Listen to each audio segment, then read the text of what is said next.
የመጀመሪያው ተከሳሽ ኡስታዝ አቡበከር ነው ሁለተኛው ተከሳሽ አህመድን ጀበል ነው ተከሳሾቹ ተለይተው ይውጡልን ስለ መሐመድና ስለ ነብዩ የሚመለከተው ሰውዬ ስለምንድነው ስለ ክርስቶስ ትንታኔ የሚሰጠው ምን አገባው አሁን ላይ እኔ በህይወቴ የሚጸጽተኝ አንድ ነገር ያኔ ላይ ስለ ነብዩ መሐመድ ሰለላሁ ዐለይሂ ወሰለም የተሰጠ ትምህርትና አሁን ላይ እኔ ያለሁበት እኔ የሳቸው ፍቅር አንደኛ ሻዳ ግን አንድ ትልቅ ነብይ እንደዚህ አድርጎ እንትብልት እንደዚህ አድርጎ ምናምን ጭራሽ እዚህ ባለጌ ተራጋጮች የማይናገሩትን ቃላት እየተናገረ ያ ሰው ነው ኦርቶዶክስን ይወክላል አይደለም ይሄ የጠራቸው ቪዲዮዎች በሙሉ ሪከርድ ተደርገው ተይዘዋል እውነት ነው አይደል የተናገረው ዛሬ ምን ነው ተሽለከለከ መውጫና መግቢያው ጠፋችሁ እናንተ በሙሉ ተተራመሳችሁ ሐቅን የተናገረው አላላችሁ አቅርቡታ ሐቅን ከተናገረ ያው እኔም ከዚህ በፊት ካፊር ያለሁ መሳደብ ነው የሚቀና መጀመሪያ ዳዋ ሲደረግ እኔ መሳደብ ነበር ምናምን ማለት ነው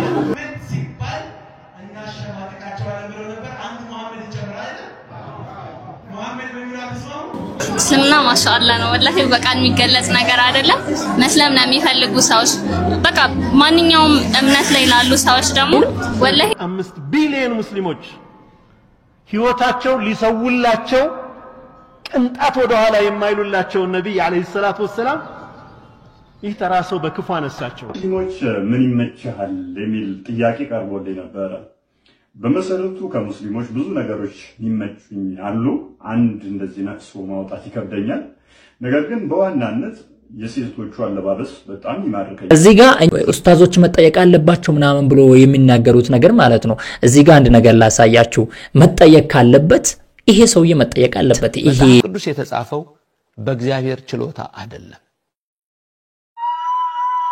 السلام عليكم ورحمة الله وبركاته ودنا የተከበራችሁ የዛድ ሚዲያ ቤተሰብ እንደምን አላችሁልኝ እኔ ያለሁላችሁ ዛሬም በድጋሚ ተመልሰን ተገናኝተናል ያው እንደሚታወቀው እኛ በረመዳኑ አልহামዱሊላህ የአጀንዳ ሀብታሞች ነን በየአመቱ በየረመዳኑ ረመዳን በመጣ ቁጥር አጀንዳ አናጣም አምናም አጀንዳ ነበረ ካቻምናም እንደዛው በቃ ነበረ ኔክስት ላይ ብቻ እናቀም እሱን አላህ ብቻ ነው የሚያውቀው የሚመጣው አጀንዳ ማለት ነውና ለማንኛውም ከሰሞኑ ጋር በተያያዘ አሁንም አዳዲስ ቪዲዮዎች እየወጡ ነው የሚገኙት ዛሬ ደግሞ አንድ ያዩት ቪዲዮ አለ እነ ኡስታዝ አህመድን ጀበል እነ ኡስታዝ አቡበከር ሌላም ኡስታዞች መታሰር አለባቸው መከሰስ አለባቸው እነኞች ለምንድን ነው የማይጠየቁት ለምን አይጠየቁም የሚሉ እንግዲህ ብዙ የማህበረ ቅዱሳን አባል የሆኑ ግለሰቦች ወይ ደግሞ ሰዎች ብዙ ሶሻል ሚዲያ ላይ እንደዚህ አይነት ቪዲዮዎችን ያሰራጩ ነው የሚገኙት እሱንም ጨምሮ ሌላም ቪዲዮዎችን የምንመለከት ይሆናል እናንተ ብቻ እስከመጨረሻ ቪዲዮን ተከታተሉ ትላችኋለሁ ማለት ነው ቤተሰቦቼ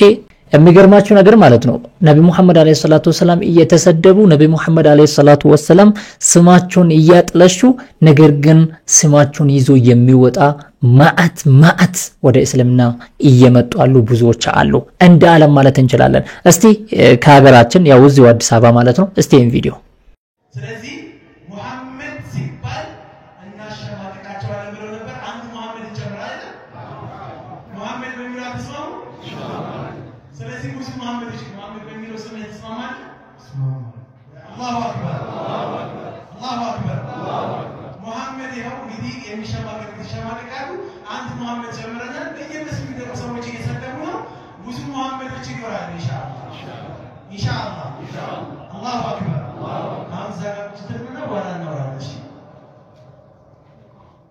አልহামዱሊላህ እስቲ ትንሽ ከስልምቶች ጋር ደግሞ ያለውን ነገር እስቲ እንየው እስቲ አሁን ላይ እኔ በህይወቴ የሚጸጽተኝ አንድ ነገር ያኔ ላይ ስለ ነብዩ መሐመድ ሰለላሁ ዐለይሂ ወሰለም የተሰጠ ትምህርትና አሁን ላይ እኔ ያለሁበት እኔ የሳቸው ፍቅር አንደኛ ሻዳ ያደረገኝ ወላሂ የምር ስሜ መቅረሌት መኮንን እባላለሁ ያሁና ተስሚ መኮንን ለካሾት ያክፍል ተፈትኜ እንደጨረስኩ ነው ሻዳ ያስኩት አሁን ላለው በደረጃ ይቀውት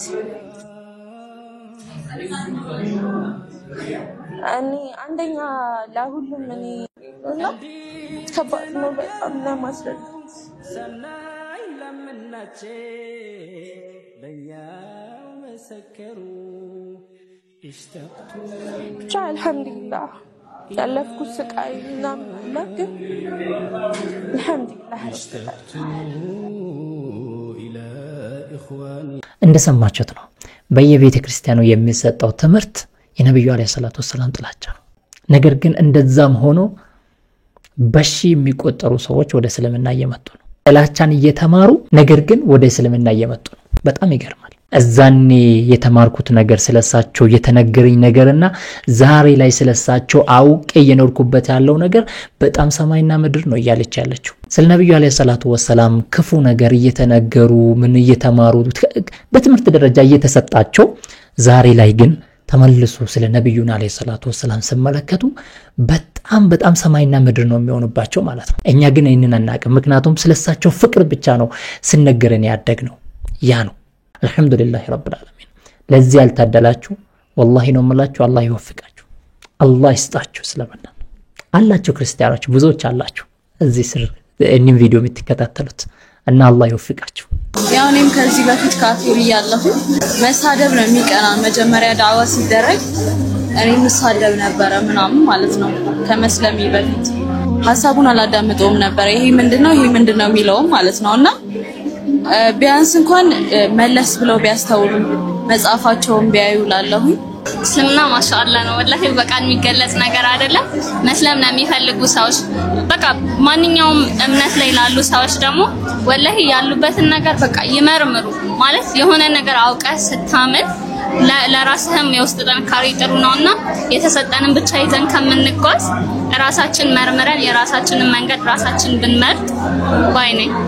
ወደ መጥፎ ነገር አስበው እንትን ባይሉት እና መጀመሪያ በቃ ዳዋ ሲደረግ የራሳቸውንም ንጽጽር እያደረጉ ቢያዳምጡ ላለሁ ኢንሻአላህ። ልክ እንደናንተ ነገ ደግሞ መጥቶ ቀምሶት ሲያዩ ሌላ ታሪክ ነው ኢንሻአላህ።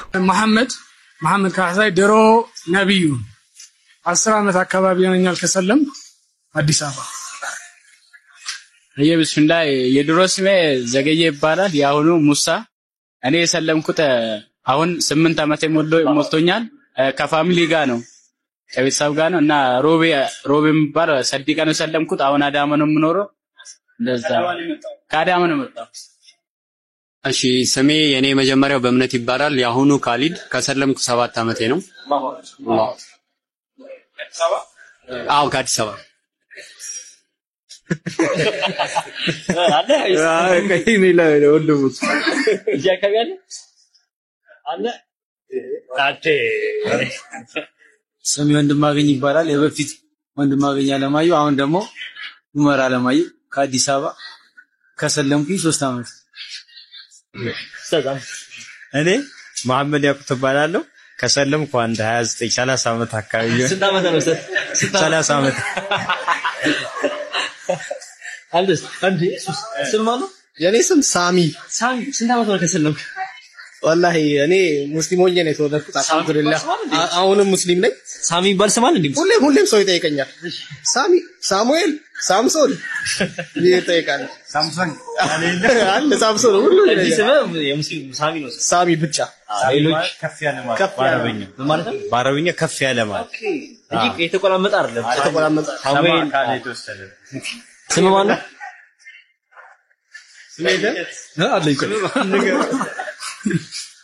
ስሜ ቴድሮስ እባላለሁ። ኦኬ ያውንስ አህመድ።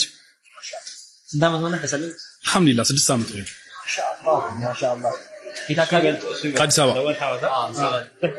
አልሐምዱሊላህ አልহামዱሊላህ። እንዴት ደስ ይላል ወላሂ ነው የምላችሁ። እንዴት ነው ደስ የሚለው እንዴት ነው የሚያረካው ቪዲዮን ራሱ ማየት ማለት ነው። እኔ ወላሂ ረጅም ሆኖ በጣም ባይ ማለት ነው ደስ ይለኛል ወላሂ ነው የምላችሁ። እንደዚህ አጫጭር እንትን አድርጉ ቆራርጦ በቲክታክ ላይ እየለቀቁ ነውና እኔ በቃ ረዘም ብሎ ቁጭ ብዬ ባይና በቃ ታሪካቸው ምናምን ቢያወሩና ቢመለከት በጣም ደስ ይለኝ ነበር ወላሂ ነው የምላችሁ። እናንተስ ደስ አይልም? 5 ቢሊዮን ሙስሊሞች ህይወታቸው ሊሰውላቸው ቅንጣት ወደ ኋላ የማይሉላቸው ነብይ አለይሂ ሰላቱ ወሰለም ይህ ተራሰው በክፉ አነሳቸው። በአደባባይ ሚዲያ ላይ ዘለፋቸው። ነብዩ ሰለላሁ ዐለይሂ ወሰለም መዝለፍ ምን አመጣው? በሐሳብ መሸናነፍ ሲያቅትህ ወደ ሰው እምነት መጥተህ እንዴት ታዋርዳለህ የሰውን እምነት? ወንድሞቼ ጨለማ ውስጥ ነበርን። ረሱል ባይመጡ እኮ እኛ ጨለማ ውስጥ ነን። ረሱል ባይመጡ እኮ እኛ የመኖርን ክብር አናቀውም፣ የሰው ልጅነትን ክብር አናቀውም። የመኖርን ጣዕም እኮ አናቀውም። የህይወት ግብ የለንም እኮ የጠፋን ሰዎች እኮ ነን። ማን ነው የመራን? ቁርአንን በማን አገኘን? ሰላትን በማን አገኘን? ደግ መሆንን ከማን ተማርን? አዛኝ መሆንን ከማን ተማርን? ነብዩ አለይሂ ሰላቱ ወሰላም ስናውቃቸው እናከብራቸዋለን፣ እኛን ጨምሮ ሌሎቹ።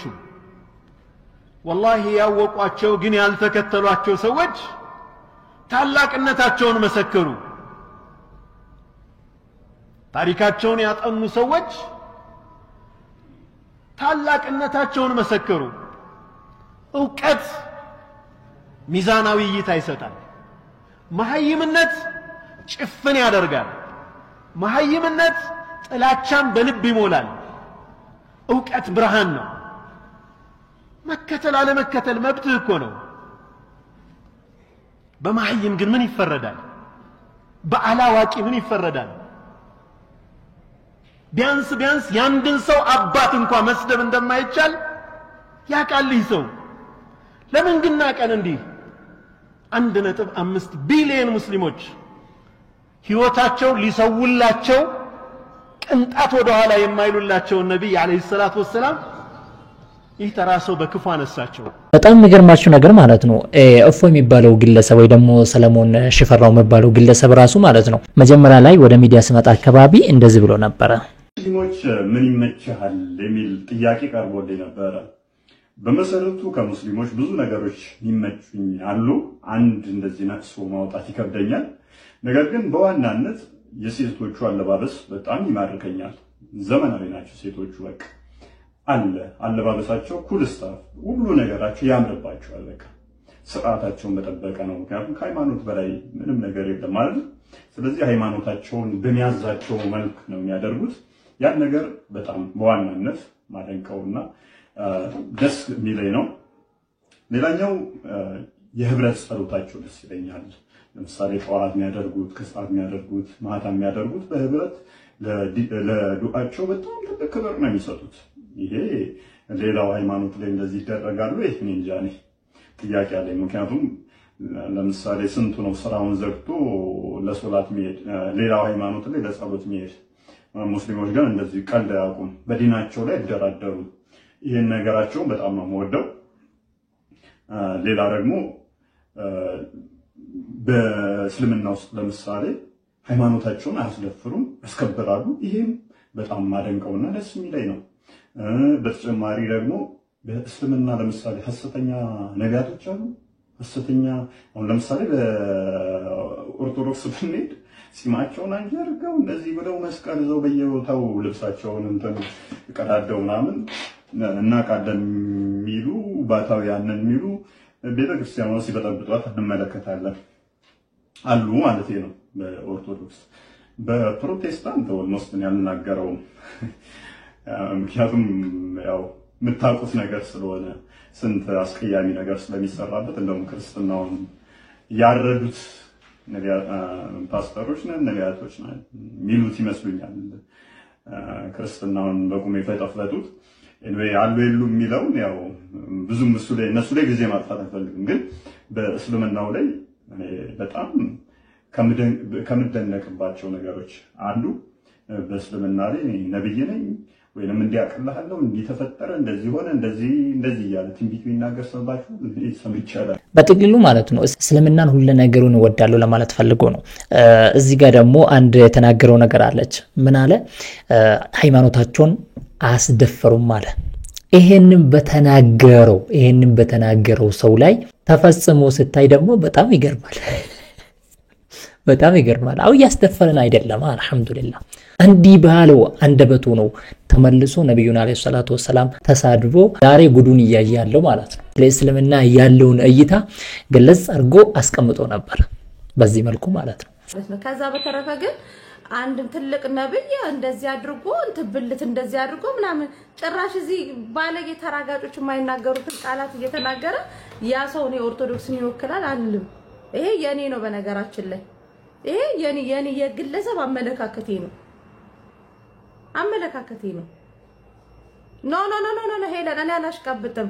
ለሐቅ ነው የምኖረው። ሲጀመር የኦርቶዶክስ ሰባኪ ስለ ብልት እንደዚህ በአፉ አድርጎ ሊጣብኩቶ ሴጋ እየመታ ምናምን አረብስፋ እኔ ማውራትም አልፈልግም። አሁንም መታችሁ ስለነካካችሁ ለምን ኦፈይናያት እኔ ራሴን ነኝ የምሆነው እንዴ እኔ ራሴን ነው የምሆነው። ማንንም መሆን አልፈልግም። እዚህ ምድር ላይ መሆን የምችለው ገዳም ውስጥ የበቁ አባቶች አሉ እነሱን ነው የምሆነው አንደበታቸው ሩቱ። ከዛ በተረፈ ማንንም መሆን መምሰልም አልፈልግም። እኔ ኮሜንት ስር መታችሁ ስለተናገራችሁ ኦፈይንን ለሚሉትና ለኦፈይ ግሩፕ ይሰሩት ለነሱ ነው ምንሰደብ እናንተ ናችሁ። እንደው በጣም ተውበት የሚያስፈልጋችሁ በሰው ሃይማኖት ይገባችሁ ጣልቃ መትሄዱ። ኦርቶዶክሱ ሲሰድብ የሚሳደብ ካለ አንተ ካንተ የበለጠ ባለጌ የለም መጥፎ ሰው የለም። ሙስሊሙ ሲናገር እምነቴን ነው የምናገረው ብሎ ሲናገር እሱን የሚናገር ካለ ከዚህ የበለጠ ብልግና የለም። ማንንም ሰው ጀነት ተመኘና ይሄ ነው ሐቁ ብሎ ተናገረ። ምን ተሳሳተ? ምንም እኮ አልተሳሳተ። ሐቅ ነው ሐቅ አይደለም በመነጋገር ነው። ክፈት ቁርአንን ክፈት መጽሐፍ ቅዱስን ተብሎ መነጋገር ይቻላል። ካቱም የሆነ አካል ጀነት ይገባል የሆነ አካል ጀሃነም ይገባል ምንም ጥያቄ የለው። ማን ነው የሚገባው ማን ነው የማይገባው በመማማር እንጂ በመሳደብ በተለያየ መልኩ በመነጋገር የሚያመጣልን ነገር የለም። ቁጭ ብሎ መወያየት ይፈልጋል። ሰው ቤት ሲከራይ እንኳን ከደላላው ጋር ያወራል አከራዩ ጋር ይነጋገራል። ዋጋ ስንት ለስንት ወር ይላል ይጻጻፋል ምስክር ያደርጋል ለአራት ወር ለስድስት ወር ለመኖር ማለት ነው። ሃይማኖታዊ ጉዳይ ደግሞ ከባድ ኢሹ ነው። በዚህ ምድር ላይ አለን ምንለው የመጨረሻ ግባችን ጀነት ነው። ጀነትን ለማግኘት ደግሞ በጣም መረዳት ያስፈልጋል። ኡስታዞቻችን የሚያስተምሩን ይሄንን ነው። በየመስጊዱም ብትሄድ ይሄንን ነው። በቃ ጥሩ ስነ ምግባር ያንን ነው የሚያስተምሩን። ጥላቻ አይደለም ስለ አንዱን እምነት ጥላቻ አይደለም የሚያስተምሩን የሚሰብኩ ገባህ አይደል? እኛ ምንማረው እኛ ምናውቀው ይሄንን ነው። አልহামዱሊላህ ረብል ዓለሚን። የቀባጠራቸው ቪዲዮዎች በሙሉ ሪከርድ ተደርገው ተይዘዋል። እውነት ነው አይደል የተናገረው? ዛሬ ምን ነው ተሽለከለከ? መውጫና መግቢያው ጠፋችሁ። እናንተ በሙሉ ተተራመሳችሁ። ሐቅን የተናገረው አላላችሁ? አቅርቡታ ሐቅን ከተናገረ እኛ እኮ ይቅረብ ለፍርድ ነው ያለው። አያችሁ ኢሪቴት ያደርጋል። ምክንያቱም ድንበር እንዳለፈ 100% እርግጠኛ ስለሆናችሁ ስለምታውቁት ሙስሊሙን ነው እንዴ ጨፈለቀው። ሙስሊም ደግሞ ይሄንን ቁጭ ብሎ እንደማይመለከት እወቁ። ጥግ ድረስ ሄዶ ይሄንን ነገር እንደምናይ እሱ ብቻ ደግሞ የሱ ቢጤዎች በሙሉ ከኛም ደግሞ እንደዛ የሚሳደቡ ካሉ እነሱም ለፍርድ ይቀርባሉ። እነሱም ተከሰው ከሰሷቸው እነሱንም ከሰሱ ከኛም የሚዘልፉ የሚሳደቡ ካሉ ከሰሱና ለፍርድ አቅርቧቸው። ብዙዎች እንግዲህ ሶሻል ሚዲያ ላይ እከሌ እንደዚህ ብሏል ለምንድነው እሱ ማይከሰሰው ለምንድነው እሱ ማይጠየቀው እሱ ምን ስለሆነ ነው ምናምን ብሎ ከኡስታዞች አንዳንድ ሰዎችን እያመጡ እየሰሩበት ነው።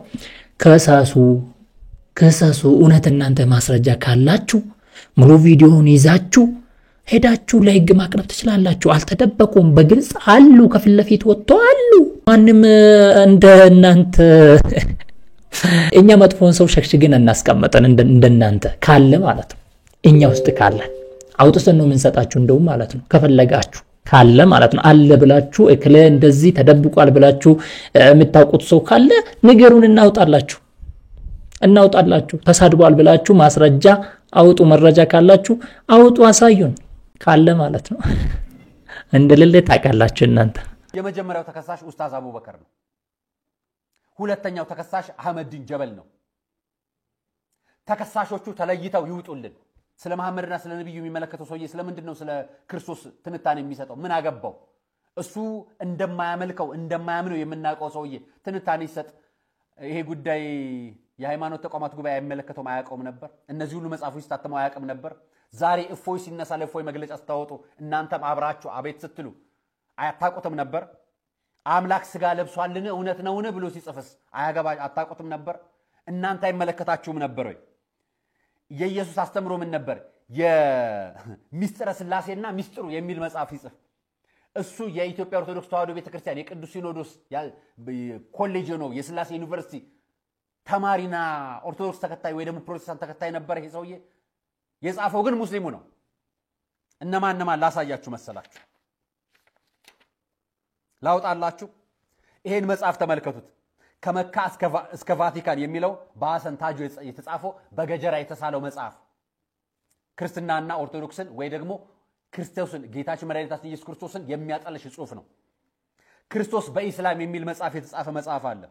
መጽሐፍ ቅዱስን ማን በረዘው የሚለውን በአያልነህ መሐመድ በእያልነ መሐመድ የተረጎመ መጽሐፍ ነው። ክርስቶስን የሚያጠለሽ ጽሑፍ ያለው ኢየሱስ የእስላም ነብይ ነው የሚል ዝግጅቱ በመሐመድ ኢፍጣር ትርጉሙ በኢድሪስ መሐመድ የተረገመ በነጃሺ መተመም የተጻፈው መጽሐፍ ክርስቶስን የሚያጠለሽ መጽሐፍ ነው። ክርስቶስ ማን ነው? 303 ወሳኝ ጥያቄዎች። ክርስቶስን እበዩ የሚል ደግሞ በኦሮምኛም የተጻፈ መጽሐፍ በኡስታዝ አቡበከር በአህመድ ዲንጀበል 303 ጥያቄዎች የክርስቶስ ውስጥ በውስጥ ምን እንዳካተተ ላሳያችሁ። የክርስቶስ ማን ነው መጽሐፎች ኢየሱስ ማንነት ጉዳይን የሚተነትነው አህመድ ዲንጀበል ቄስ እንትን አላልኳችሁ፣ ፓስተር እንትን አላልኳችሁ። እንግዲህ እንደፈራችሁና እውነት እንደሌላችሁ የሚያሳይ በግልጽ በአደባባይ የሚያጋልጥ ነገር ነው። እዚህ ጋር አንተ መጽሐፍ ነው እውነት አለ አይደል? ቁርአንን ታውቃለህ ካውቃለሁ ምናምን ነው አይደል የምትለው? እናንተ መጽሐፍ ነው ሌላ እኮ ምንም እንትን የለም። ደግሞ የጻፋችሁትም አላችሁ እኮ ማአት የጻፉ አሉ እኮ ግን ተቀባይነት አላገኘም እንጂ እንደዚህኞቹ ተቀባይነት አላገኘም እንጂ ጽፋችሁታል እኮ። ያልጻፋችሁት ነገር አለ እንዴ? በየቤተ ክርስቲያኑ የሚሰብኩት ነገር የሚታስተምሩት ነገር ስለ ነብዩ ጥላቻ ስለ እስልምና አይደል እንዴ? ይሄንን አይደል እንዴ የምታስተምሩት በየቦታው ማለት ነው። አንተ እቺን ብቻ ነው አይደል ያመጣኸው? ማአት የሙስሊሞች የጻፉትን እኔ አመጣልሃለሁ ከፈለክ ማለት ነው። ማአት ይሄ ባይዘው ይሄ የትም ያለው ነገር ነው። እንደ ዓለም ነው፣ ኢትዮጵያ ውስጥ ብቻ አይደለም፣ እንደ ዓለም ያለው ነገር ነው። ገባህ አይደል? እዚህ ጋር የእፎይን ጉዳይ ለመሸፋፈን የምትሄዱት ርቀት ነው። ይሄ እኮ ምንም ነገር እፎይ ከተናገረው ነገር ጋር እኮ ምንም አያገናኝም እኮ ምንም። ይሄ በህግም የሚያስጠይቅ ነገር አይደለም። ይሄ ፍራቻና እውነት እንደሌላችሁ የሚያሳይ ነገር ነውና አረ ተው አዋጣችሁም። ተው የምሬ ነው፣ ተው አዋጣችሁም። እንደውም እዚህ ጋር ኡስታዞች መጠየቅ አለባቸው ምናምን ብሎ የሚናገሩት ነገር ማለት ነው። እዚህ ጋር አንድ ነገር ላሳያችሁ። መጠየቅ ካለበት ይሄ ሰውዬ መጠየቅ አለበት፣ ይሄ መምህር መጠየቅ አለበት። መጽሐፍ ቅዱስ የተጻፈው በእግዚአብሔር ችሎታ አይደለም፣ በእግዚአብሔር ዕውቀት አይደለም፣ በሰው ችሎታ ነው የተጻፈው። ይሄ እንግዲህ ከኛ ቢሆን አሁን እኔ ብናገር ይሄንን ይዞ መጠየቅ አለበት ሰደበን ነው የሚሉት። ይሄው መምህራቸው እየተናገረ በአደባባይ ያወጣ ያጋለጠ ነገር ግን ከኛ ቢሆን ይሄን ነገር ሰደቡን ብሎ ነው የሚከሱን ወይ ደግሞ መከሰስ አለበት ብሎ ከሰሞኑ እንትን ጋር ከእፎይ ጉዳይ ጋር ያይዞ የሚያመጡት ማለት ነው። መጠየቅ አለበት በመጀመሪያ አይው የናንተው ጠይቁት አስጠይቁት። ለምንድን ነው እንደዚህ ያለው? በሰው ኃይል ነው መጽሐፍ ቅዱስ የተጻፈው። ለምንድን ነው ይሄንን የተናገረው? መጠየቅ አለበት። ፖሊስ ይጠየቅ። እንግዲህ በመጨረሻ ውድ ቤተሰቦቼ የፌደራል መጅሊስ መግለጫ አውጥቷል። አቋማቸውንም አሳይቶናል ማለት ነው። ይሄው እዚህ ጋር ቪዲዮ። በሌላ በኩል ደግሞ ህግና ህግ መሰረት ባደረገ መልኩ ክስ መስርቶ እየሄደበት ነው። መንግስትም ቢሆን እየተናበብን በምንሄድበት ሰዓት እያየን ነው። ጫካ የገባውን ሀገርን ለማበላሸት አንድነትን ለመናጋት የሚተጋውን ተራ ዱርዬ ያው ቦታው ትንሽ ቦታ ስለምትበቃ እስከዛሬ ተደብቆ ቢኖርም ነገ ከነጎዳ መያዙ አይቀርም ኢንሻአላህ ተዓላ። ስለዚህ እሱ ተይዞ በስርዓት ለህዝባችን ለፍርድ እስከመቀርብ ድረስ ከኛ የምንጠበቀው በትዕግስት ዱዓ እያደረግን በትዕግስት እኛ ደግሞ የሃይማኖት ተቋማት በተለይም የሃይማኖት ተቋማት እንዲህ ያለ ተንኮሳ የሚፈጥሩ ሃይማኖትን ወክለው አይደለም፣ ተቋማቱን ወክለው አይደለም፣ ተቋማቱን ልኮ አይደለም፣ የተቋማቱን ኃላፊነት ወስዶ አይደለም። የግል ተንኮሳ ነው። የግል ተንኮሳ ሰላም እንዲተፈርስ የሚያሰራ ስራ ስለሌለ ይሄንን ተከትለን እኛ የአብሮነታችን ትላንትና የነበረ የጋራነት የአብሮነት የመተባበር ተጠናክሮ ይቀጥላል እንጂ እንደ ተንኳሾቹ ይሻክራል ብላችሁ የምታስቡ ከሆነ ተሳስታችኋል ነው። እንግዲህ ረጅም ነው መግለጫውና ገብታችሁ ማዳመጥ መስማት ማየት ትችላላችሁ ማለት ነው። ግለሰቡ ግን የማህበረ ቅዱሳን ጀስነት ያለበት የሆነ እንደዚህ ይመስለኛል። አይ ቲንክ አሁን ላይ ሶሻል ሚዲያ ላይ በብዛት እየታዩ ያሉት እነሱ ናቸውና ማህበረ ቅዱሳኖች ናቸውና እነሱ ናቸው መሰለኝ ልብ የሰጡት አይ ቲንክ ይሆናል። ከጀርባውም ያሉት እነሱ ይመስሉኛል። ባይዘዌ ጀርባው ቢጠና ብዙ ነገር ሊወጣ ይችላል፣ ወደፊትም ይወጣል ኢንሻአላህ። ሰውየው ከተያዘ በኋላ የሚወጣ ጉዳይ ነው፣ የሚወጣ ነገር ነውና ተደብቆ አይቀርም። ባይዘዌ ይወጣል፣ ተደብቆ የሚቀር አይደለም ማለት ህግ ያለበት ሀገር ነው። የትም ቢሄድ ደግሞ ሙስሊም ስላለ ይጠየቃል፣ ይያዛል እንደማንኛውም ሰው ማለት ነው። እሱ ከማን በላይ ሆኖ ነው የማይያዘው? እሱ ከማን በላይ ሆኖ ነው ህግ ፊት የማይቀርበው? ለምንስ ደግሞ ፈራሱ? እውነት ካለው እውነት አለው ምናምን እያላችሁ ነው አብዛኞቻችሁ። ለምን ተደበቀ? ለምን ተሰወረ? እውነት ካለው ለምን ወጥቶ አይናገርም? ለምን አይጋፈጥም? ወጥቶ ለምን ህግ ፊት ቀርቦ እውነቱን ያለውን እውነት አውጥቶ ለምን ራሱን ነፃ አወጣ? ለምን እውነታው ስለሌለ እናንተም ጭምር እውነታው ስለሌላችሁ ነው። ገባህ አይደል? ሪያሊቲው እናንተ ጋር ስላልሆነ ነው የፈራችሁትና የትም ብትሄዱ ደግሞ ተደብቃችሁም እኮ አትቀሩ። ታውቃለህ አይደል? አላህ Subhanahu Wa Ta'ala ሁላችንም ይጠብቀን። አላህ Subhanahu Wa Ta'ala የዲናችንም የነብዩ አለይሂ ሰላቱ ወሰለም ሙሐመድ ጠላተንም የእስልምና ጠላትን አላህ Subhanahu Wa Ta'ala ያስተካክላቸው። ተቻለ ደግሞ አላህ የሚያደርገውን ያቃልና ያድርጎ እንላለን ማለት ነው። ረመዳናችሁን አላህ ይቀበላችሁ፣ ረመዳናችንን አላህ ይቀበልን እያልኳችሁ በሌላ ቪዲዮ ተመልሰን የምንገናኝ ይሆናል። አብራችሁ ነበርኩኝ እኔ ወንድማችሁ ከማል ጀማል አህመድ ነበርኩኝ። በሌላ ቪዲዮ ተመልሰን እስክንገናኝ ባላችሁበት ሰላም ሁኑልኝ። ወሰላሙ አለይኩም ወራህመቱላሂ ወበረካቱ።